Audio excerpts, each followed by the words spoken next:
Good evening, I'm James Ezimoha and you're watching A News. Here are top stories for tonight. Donald Trump confirms that the U.S. will decrease tariffs on Chinese goods. More than 20,000 gather at the Vatican as mourners file past Pope Francis's open coffin. Series of earthquakes shake buildings in Turkey's Istanbul.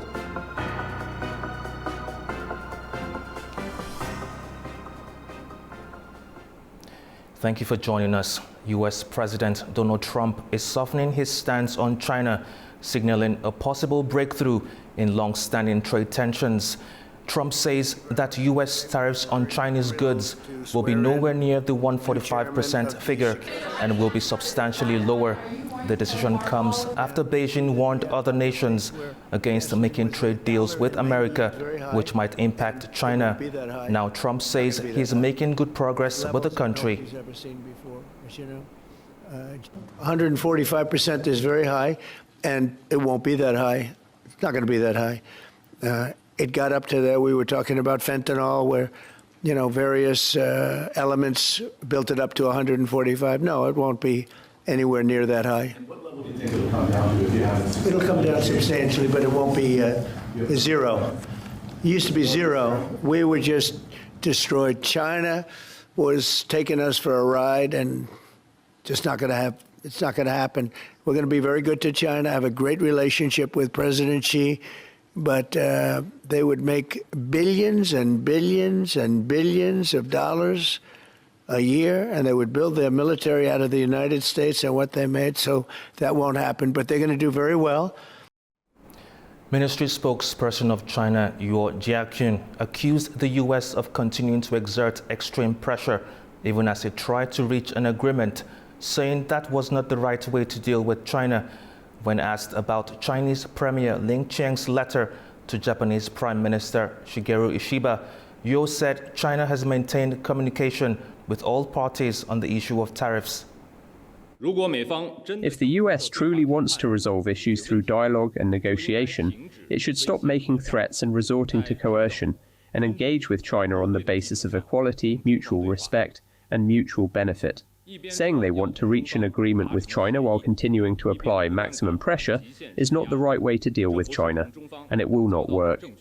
The United States' abuse of tariffs is a blatant violation of World Trade Organization rules and harms the legitimate rights and interests of all countries. This is a typical act of unilateralism, protectionism, and economic bullying. It is unpopular, unsustainable, and is facing growing resistance and opposition from more and more countries. U.S. Vice President J.D. Vance recently traveled to India and discussed the possible enhancement of economic ties with Indian Prime Minister Narendra Modi. Interestingly enough, India, unlike many other nations subjected to the wrath of President Trump's newly instituted tariffs, resolved to negotiate with Washington on its own soil instead of opting for sojourn to the American capital. Joining us now live from Arnhem, the Netherlands, is Arnita Sharma, analyst and commentator. Thank you for joining us. Thanks, James. Always good to be with you, sir. Now, how will J.D. Vance's trip influence the future of India-U.S. relations? More specifically, Anita, let us just focus on the U.S.-China trade war and on its implications for China. Do you see huge opportunities for India in the midst of what some would say mind-boggling reciprocal tariffs imposed? If so, what are they? For instance, do you see the U.S. attempting to negotiate the transfer of some of its production and manufacturing to India, given the escalating trade war with China?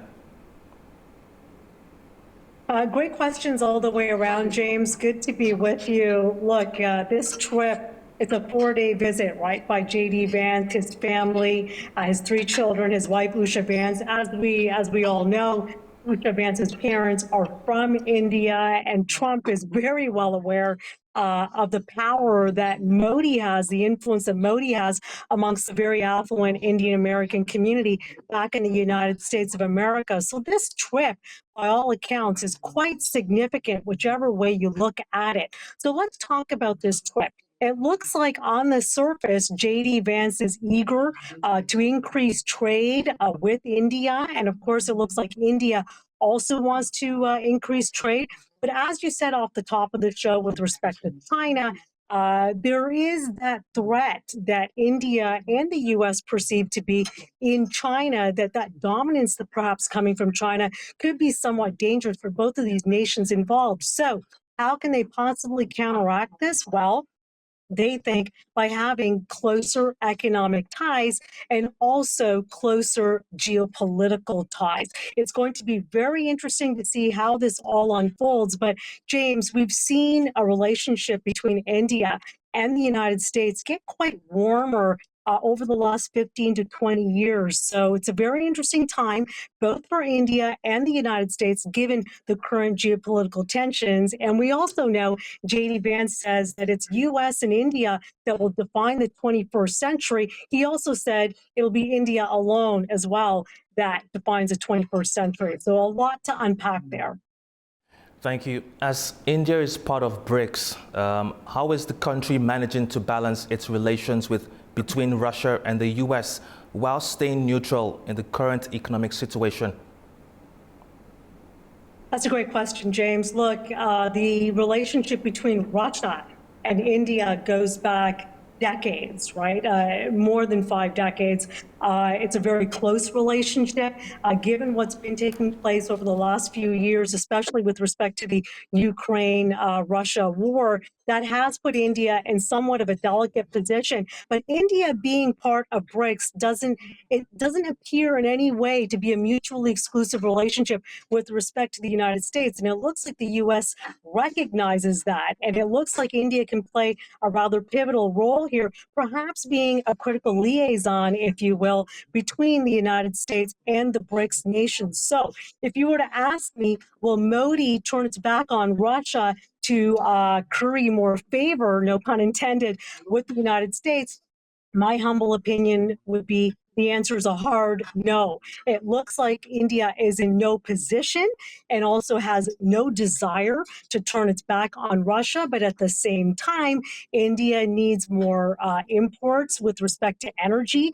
J.D. Vance has expressed some willingness to help out in that regard. J.D. Vance, from his end, wants India to buy more equipment from the United States, specifically on the defense side. It looks like India may be amenable to that. So India looks like it's saying it's open for business. Whoever wants to come to India and do that business. And it looks like J.D. Vance is signing up for that right now. Thank you so much, Anita, for sharing your insights. My pleasure, James. Always good to be with you. Thank you. U.S. Vice President J.D. Vance has urged Russia and Ukraine to agree to the full terms of the American peace proposal or risk the United States walking away. Vance's warning comes after U.S. Secretary of State Marco Rubio pulled out of planned ceasefire talks in London. The American proposal includes a freeze on territorial lines between the 3-year war, a call on Kyiv to accept the annexation of Crimea by Russia, and the restriction of Ukraine from joining the NATO alliance.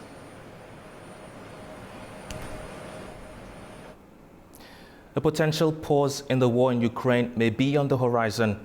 Russian President Vladimir Putin has proposed freezing the front lines, prompting U.S. President Donald Trump to consider the terms. Meanwhile, Ukrainian President Volodymyr Zelensky has signaled openness to negotiations if the fighting comes to a halt. As the talks are set to continue in London next week, there are still lingering issues mediators will need to overcome. Dust may settle along the current front lines in Ukraine.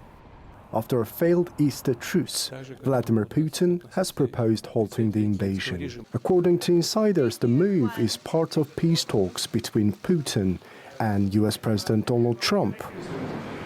In a meeting in St. Petersburg, Putin told Trump's envoy Steve Witkoff that Moscow might drop claims to parts of 4 regions still under Kiev's control. The US has since floated a settlement. It includes formal recognition of Russia's hold over Crimea and acceptance of its de facto control in parts of 4 occupied Ukrainian regions. This is Putin's first clear signal in 3 years that he may ease his aims. But European officials warn the offer could be bait to draw Trump into wider concessions and corner Ukraine into a deal it cannot shape. Talks are due in London on Wednesday. Ukrainian officials will meet with European and US counterparts. But key figures are stepping back. Witkoff and Secretary of State Marco Rubio have withdrawn. General Keith Kellogg will lead the US delegation. In Moscow, attention turns to Witkoff's upcoming visit. The work is tense, it takes time and cannot be done in public, said Kremlin spokesman Dmitry Peskov. President Volodymyr Zelensky remains cautious. There are signals, ideas, discussions, he said on Tuesday, but it isn't an official proposition. He left the door open. If a ceasefire takes hold, Ukraine is ready for direct talks with Putin. His message: Ukraine will engage once the guns fall silent. Some in Kiev are listening. Officials told the Financial Times they are open to elements of Trump's plan, but offered no details. Among the proposals, a European peacekeeping mission and a non-NATO force overseeing a demilitarized zone along the 1,000 kilometers front. Both sides would monitor the line. Ukraine would halt offensives. Russia would freeze its advance. But one position is fixed. Ukraine will not recognize the occupation of Crimea, Zelensky said. There is nothing to discuss here. Despite setbacks, Putin stands firm. Full control over 4 regions, Ukrainian neutrality, and reduced NATO presence near Russia. Zaporozhye, never held by Moscow, remains a symbolic goal. Washington, for now, stays silent. The shape of any deal, if it comes, still hangs in the balance. Mourners from around the world are gathering in Vatican City as Pope Francis lies in state at St. Peter's Basilica. His funeral is set for Saturday, with world leaders and over 100 international delegates expected to attend.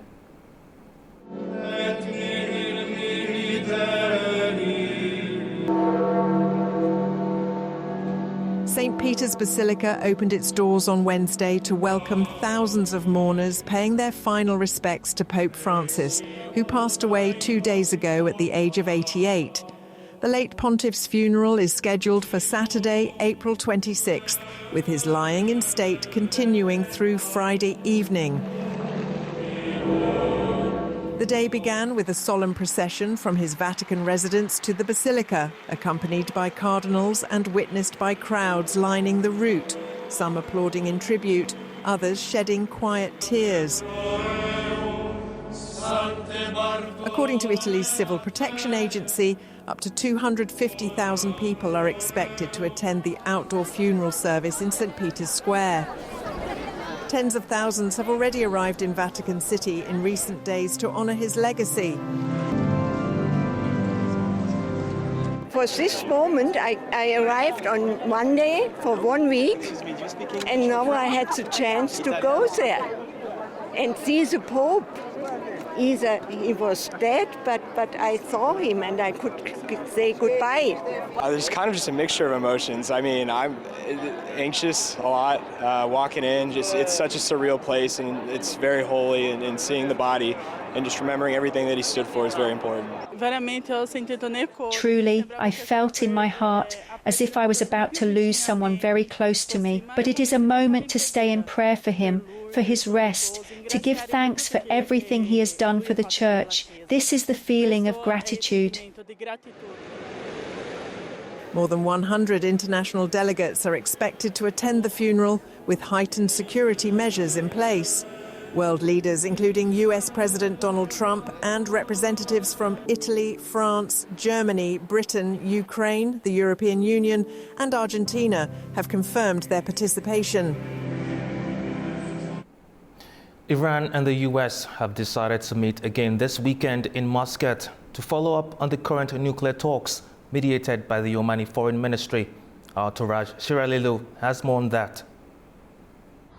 Delegates from Iran and the United States are going to meet once again in Omani capital Muscat to discuss Iran's nuclear program.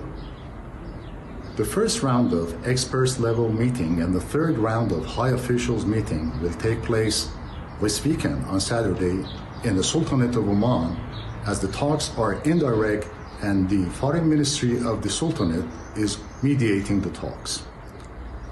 Iranian Foreign Minister Abbas Araghchi will meet U.S. Special Envoy for Middle East Steve Witkoff. Prior to their talks, the experts-level meeting will outline the key points and framework of their discussions. What Iran wants from these talks is that the U.S. unilateral imposed sanctions on its nuclear program shall be lifted. And what the U.S. side wants is that Iran is not entitled to an enrichment program and shall dismantle it. Tehran has categorically rejected this demand. Prior to the talks, Iran has ramped up its shuttle diplomacy. Foreign Minister Araghchi is in Beijing to deliver a message by Iran's president, Masoud Pezeshkian, to the Chinese officials. Last week, he traveled to Moscow to submit a letter by Iran's Supreme Leader Ayatollah Sayyid Ali Khamenei to Russian President Vladimir Putin. Prior to his departure to China, Foreign Minister Araghchi had a telephone conversation with Director General of International Atomic Energy Agency, and according to a Foreign Ministry statement released in Tehran, both sides reviewed the last developments during the talks. Iran says that it's too early that the UN watchdog agency can have a role in the ongoing talks. Turaj Shiralilu, reporting for A News TV, Tehran.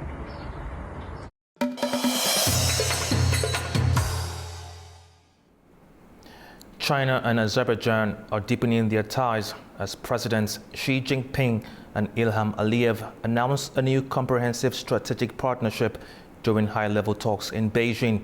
From energy cooperation to trade expansion and mutual visa-free travel, the two nations are signaling a major shift in regional dynamics. Our Andy Mierch has more on that. Chinese President Xi Jinping hosted the Azerbaijani President Ilham Aliev for talks here in Beijing. The two presidents announced the establishment of a comprehensive strategic partnership. Now, that's going one step further, as China and Azerbaijan have signed a strategic partnership in July last year. A number of documents was signed, including an agreement on mutual visa-free travel. This comes after Baku unilaterally waived visas for Chinese citizens. In a joint statement following the talks, Azerbaijan said it firmly supports the One China policy, while China said it strongly supports Azerbaijan's peace agenda. Now, when it comes to trade, both sides expressed readiness to launch negotiations on a free trade agreement. With the current turnover at around $3.7 billion, Beijing's top trading partner in the South Caucasus region is Baku. Azerbaijan is also an important link in the Middle Corridor, a trade route connecting China to Europe via the Caspian Sea. China also said in the statement that it strongly supports Azerbaijan's early accession to the World Trade Organization. This is day two of the three-day state visit. Yesterday, several deals were signed that will see Chinese companies building solar and wind projects in Azerbaijan. The visit is set to continue tomorrow. For A News from Beijing, Andy Mierch. During the second day of its state visit to China, Azerbaijani President Ilham Aliev also met with Chinese Premier Li Qiang in Beijing. The meeting highlighted the advancement of their bilateral relations from a strategic to a comprehensive strategic partnership. Azerbaijani president also met with Zhao Leji, chairman of China's National People's Congress. The conversation highlighted expanding interparliamentary relations, youth, culture, and sports cooperation, and the establishment of a potential joint university. In the framework of the state visit to China, Azerbaijani president also visited the monument to people's heroes in Beijing. The First Lady of Azerbaijan, Mehriban Aliyeva, her daughter Leyla Aliyeva, and other family members visited the Great Hall of the People in Beijing. The Great Hall of the People, located at the western edge of the Tiananmen Square in the heart of Beijing, it serves as the venue for China's most important state events and ceremonies. These include congresses of the Communist Party of China, annual sessions of the National People's Congress, and the official opening ceremonies for foreign heads of states. The fourth meeting of the Azerbaijan-Kazakhstan Expert Council kicked off in Baku, bringing together experts and diplomats. They gathered to explore new opportunities for strengthening ties between the two countries. The fourth meeting of the Azerbaijan-Kazakhstan Expert Council took place in Baku, bringing together leading experts, diplomats and policymakers to discuss the expanding strategic cooperation between the two countries. Organised under the framework of the 2022 Memorandum of Understanding between the Centre of Analysis of International Relations and the Kazakhstan Institute for Strategic Studies, the meeting focused on deepening bilateral academic, political and economic collaboration.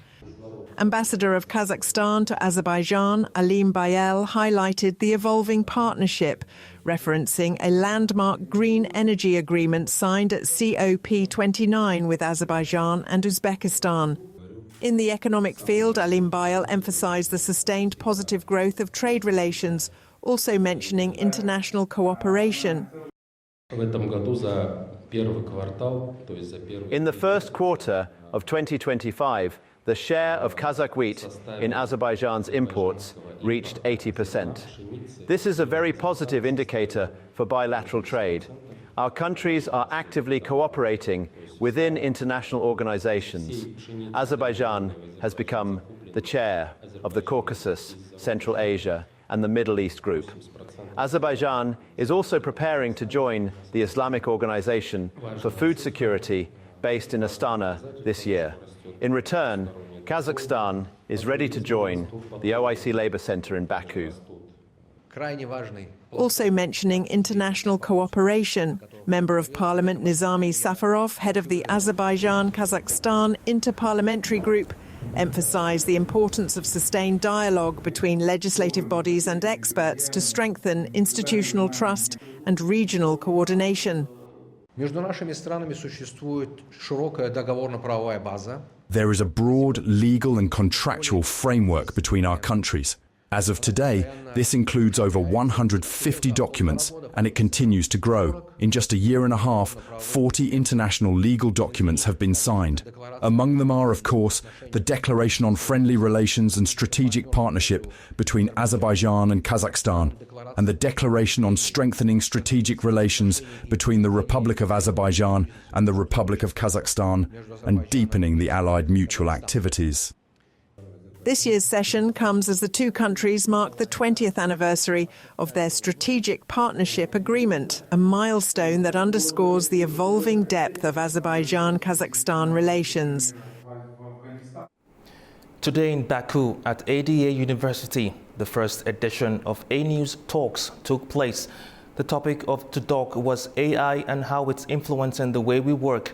A-News' Katie Wilson was at the event and can tell us more about how it all unfolded. Well, the very first edition of A-News Talks has just wrapped up here in Ada University. It's been a brilliant day and we've had some amazing insights from leading figures in the business and hospitality sectors, as well as alumni from here at Ada. There was some really interesting conversations going on, which you will see very soon on A-News. And we also opened up the floor to questions from students in the audience. And let's just say they did not hold back. We covered topics like Trump Trump and Zelensky, deepfakes in the media industry. All in all, it was a really interesting day with some really insightful discussions. We also heard from 3 winners of the Yük Salish Award, and they provided some really interesting insights in terms of their career path and their journeys. They talked about failures and the ups and downs of building a successful business and career path. But we're just getting started at A News Talks. We're going to be showing you all of the highlights very soon on A News. And of course, we will be going on tour. This won't just be in Baku. We're going to be travelling all across the region and bringing it all to you at home. Turkish states are joining forces in a major step forward in regional space cooperation at the 4th annual meeting of the Organization of Turkish States Space Agencies held today in Baku. Leaders outlined bold plans to build satellites, harmonize space laws, and train the next generation of engineers. Baku is fast becoming a strategic hub in Eurasian space diplomacy. Azerbaijan hosted the 4th annual meeting of space agency leaders from the Organization of Turkic States, a key gathering aimed at strengthening space cooperation across Central Asia and beyond.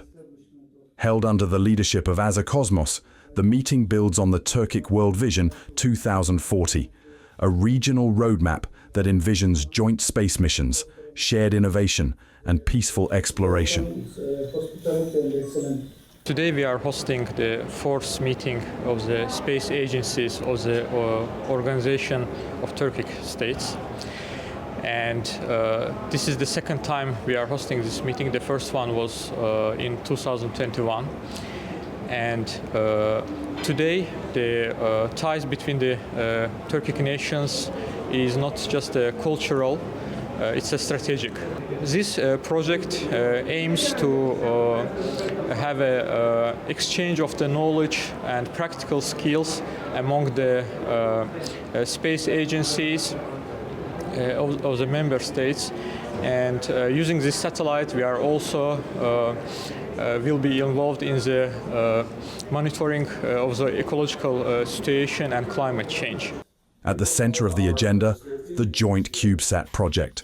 These cost-effective satellites, developed collectively by OTS members, will be used to track greenhouse gas emissions, offering vital data in the fight against climate change. Azerbaijan, Kazakhstan, and Uzbekistan are already leading this initiative, with proposals from Azerbaijan on payload technology and booster development underway in Tashkent. For the generations to come. Actually, a few years ago, we defined that we are going to develop one satellite together. Actually, it's not going so smooth as we expected, but I think it's the first step.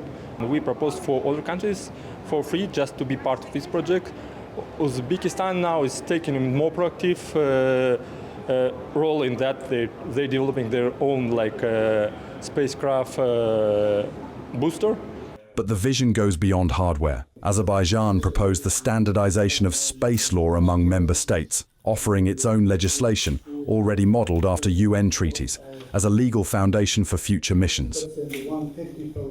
Today we have space activity law of Azerbaijan, and we have space strategy, which is the foundation of our space program.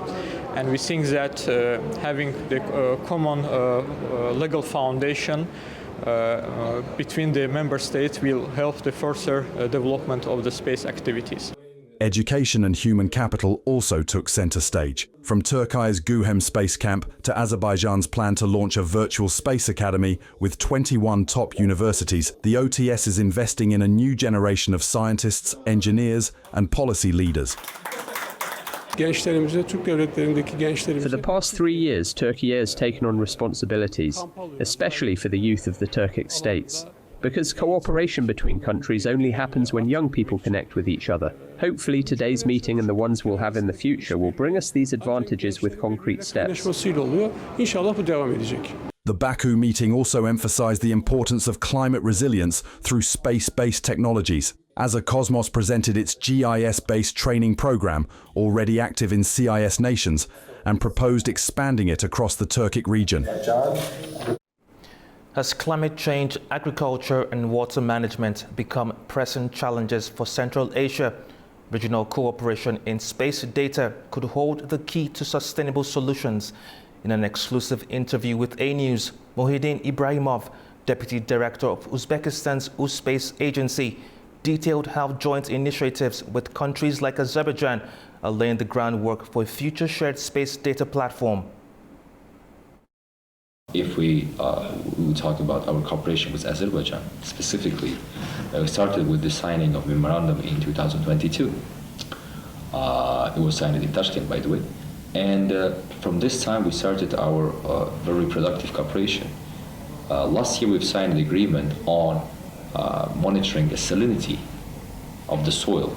It was a small pilot project between the Space Agency of Uzbekistan and Azerbaijan, but it was dedicated for capacity building and as a product to see the level of salinity of the soil. So this is directly has a connection to the environmental topic you've touched.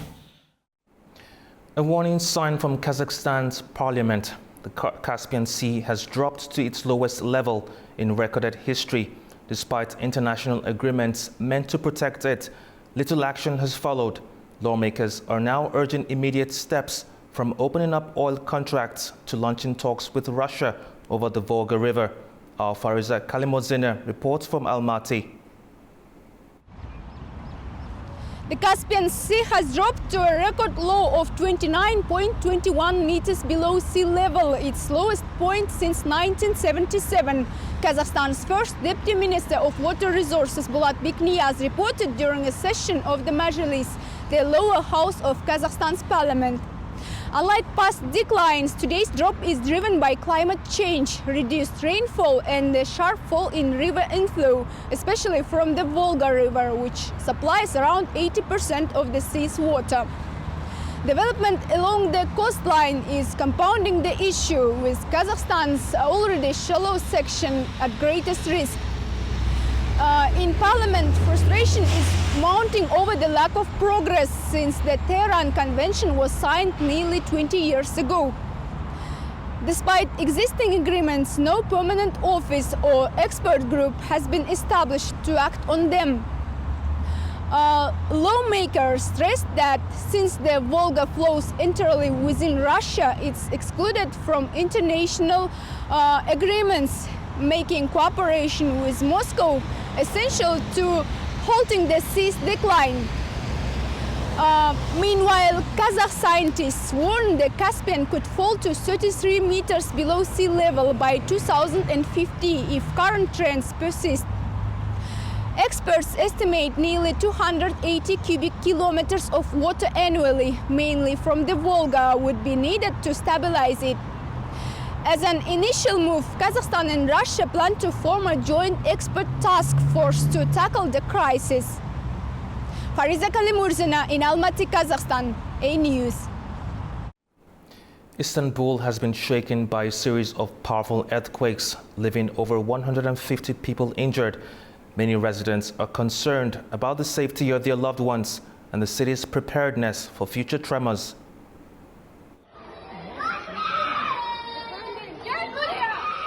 Istanbul, home to 16 million people, was shaken by one of the strongest earthquakes in recent years, registering a magnitude of 6.2.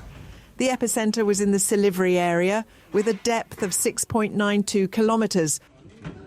People quickly evacuated their homes, gathering in parks or outside to stay safe. Although there were no fatalities, Istanbul authorities reported 151 injuries so far, mostly from people jumping from heights in panic. As many remain in shock and concerned for their loved ones, some are even considering leaving the city. It started with a big shock all of a sudden, and we felt it very strongly. I ran straight to my dog with fear, hugged it, and we waited for it to end, lying on the ground. After that, we actually took our belongings and went straight to the street. We have been in the park for a few hours. I think we will stay here a little longer today. We are wondering, should we go to Ankara, since our family is there? Or should we go to Eskişehir province or somewhere else? Or should we find a single-story place on Airbnb and stay there? We don't know what to do, so there's no plan right now. so we're just sitting for now. Turkey's Interior Minister Ali Yerlikaya reported that the earthquake lasted 13 seconds at a depth of several kilometres, while President Recep Tayyip Erdogan stated there was no problematic situation in the aftermath of the quake. The recent tremor has also brought back memories of the devastating 1999 earthquake near Istanbul, which claimed 17,000 lives. Situated near two major fault lines, Turkey is one of the most seismically active regions in the world, raising concerns about Istanbul's earthquake preparedness. Pakistan and Turkey have reaffirmed their commitment to deepen and diversify bilateral cooperation. Prime Minister Mohammad Shehbaz Sharif and Turkish President Recep Tayyip Erdogan met in Ankara on Tuesday, where they laid out a vision for stronger ties across energy, technology, security and more. Pakistan and Turkey say they will continue to foster, deepen and diversify the bilateral strategic cooperation between what they say are two brotherly countries. Pakistani Prime Minister Mohammad Shehbaz Sharif and President of Turkey Recep Tayyip Erdogan met in Ankara on Tuesday. Prime Minister Shehbaz Sharif said his visit to the historic and vibrant Turkish capital enabled both nations to review progress on the targets set during the 7th Pakistan-Turkey High-Level Strategic Cooperation Council meeting held earlier this year in Islamabad. The two leaders pledged to transform those targets into tangible actions, with a focus on enhancing joint efforts in energy, IT infrastructure, and mineral development. I am absolutely confident by the grace of God that through our joint efforts, we will achieve the mutually agreed target of enhancing our bilateral trade to $5 billion. Defense and security cooperation remains a pillar of Pakistan-Turkey cooperation. I express my sincerest gratitude to my dear brother President Erdogan for Turkey's unwavering support on the Kashmir issue and reiterated our support to the people of Turkish Republic of Northern Cyprus. We agreed to continue our close cooperation in multilateral forums, including UN and OIC. President Erdogan expressed Turkey's strong interest in investing in joint projects in Pakistan and called for the promotion of mutual investment and the establishment of free economic zones. He also highlighted the importance of regional peace and stability, noting that Ankara and Islamabad act in complete harmony on key issues. He also announced new collaborative steps with Azerbaijan and Pakistan, signaling a trilateral partnership aimed at furthering mutual growth and strategic cohesion. A major international exhibition at one of Europe's most iconic landmarks has become a huge success story for Turkey. Culture and Tourism Minister Mehmet Nuri Ersoy says more than 6 million people have visited the Göbekli Tepe exhibition at the Colosseum in Rome since it opened late October. The ancient site, often dubbed the world's oldest temple complex, is being promoted as a global cultural brand. The exhibition titled Göbekli Tepe, The Enigma of a Sacred Place, has drawn more than 6 million visitors since it opened at the Colosseum in Italy on the 24th of October. The final count is expected to reach approximately 6.4 million by the end of the run next week. Turkish Culture and Tourism Minister Mehmet Nuri Ersoy says that showcasing Göbekli Tepe in such a prominent venue has played a key role in boosting visibility for Turkey's cultural heritage. According to Ersoy, the Colosseum is one of the most visited tourist destinations in Europe, especially by travelers with a keen interest in history and culture. He says that it's a prime venue for a targeted branding effort, making the exhibition both strategically and symbolically significant. He also says the impact on positive tourism relations has contributed to a notable increase in visitors from Italy, a country he described as one of Turkey's vital source markets for tourism. The Göbekli Tepe exhibition is part of Turkey's broader strategy to position its archaeological and historical treasures as internationally recognized cultural assets. With millions drawn to the mystique of this Neolithic wonder, the message is clear: Turkey is ready to claim its place on the global cultural map. That's all we have for now. Thank you for watching and stay tuned to A News.